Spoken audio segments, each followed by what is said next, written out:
हरे भरे खेतों से घिरे एक छोटे से गांव में एक किसान रहता था। उसका नाम था रामलाल। वह साधारण सा इंसान था, लेकिन मेहनती और ईमानदार था। सुबह सूरज उगने से पहले ही वह अपने खेत में पहुंच जाता और देर रात तक काम करता।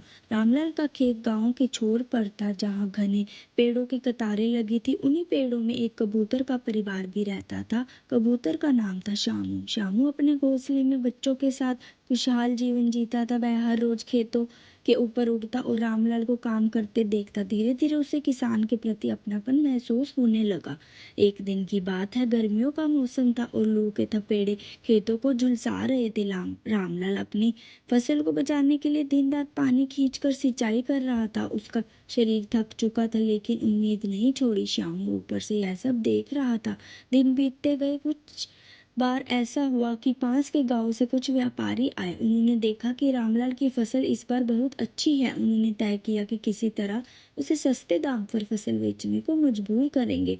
रात में वे गुपचुप खेत में घुसे और पानी की नहर को काट दिया, ताकि फसल सूख जाए और किसान कमजोर होकर अपनी उपज औने पौने दाम में बेच दे। अगली सुबह जब रामलाल खेत पहुंचा तो उसकी आंखें फटी की फटी रह गई।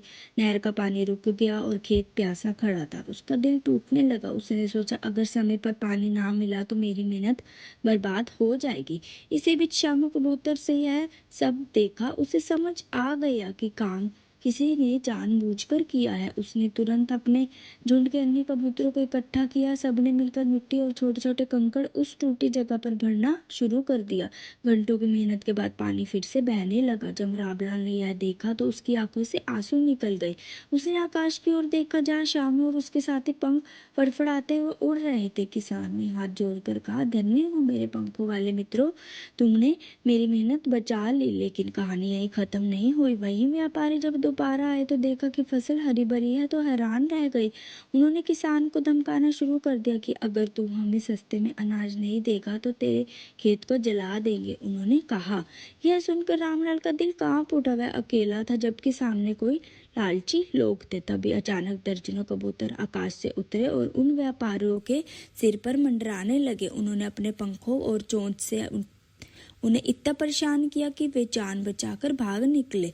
गांव में यह खबर तेजी से फैल गई। लोग इकट्ठा हुए। व्यापारी घर छोड़कर भाग गए। अब किसान निडर होकर अपने खेत में काम करने लगा। समय बीता, फसल पकी और भरपूर अनाज निकला। जब पहली बार रामलाल ने अपने घर में नए अनाज के ढेरों को देखा तो उसने तुरंत उसका एक हिस्सा कबूतरों के लिए रख दिया। हर रोज वह दाना खेत के किनारे डाल देता और शामू अपने परिवार के साथ आकर खा लेता। धीरे धीरे किसान और कबूतर के बीच गहरी दोस्ती हो गई। जब भी किसान थका हुआ होता, शामू उसके कंधे पर बैठकर मिट्टी गुटरगू करता, मानो कह रहा हो कि हिम्मत रख, हारो, तुम्हारी मेहनत कभी व्यर्थ नहीं जाएगी।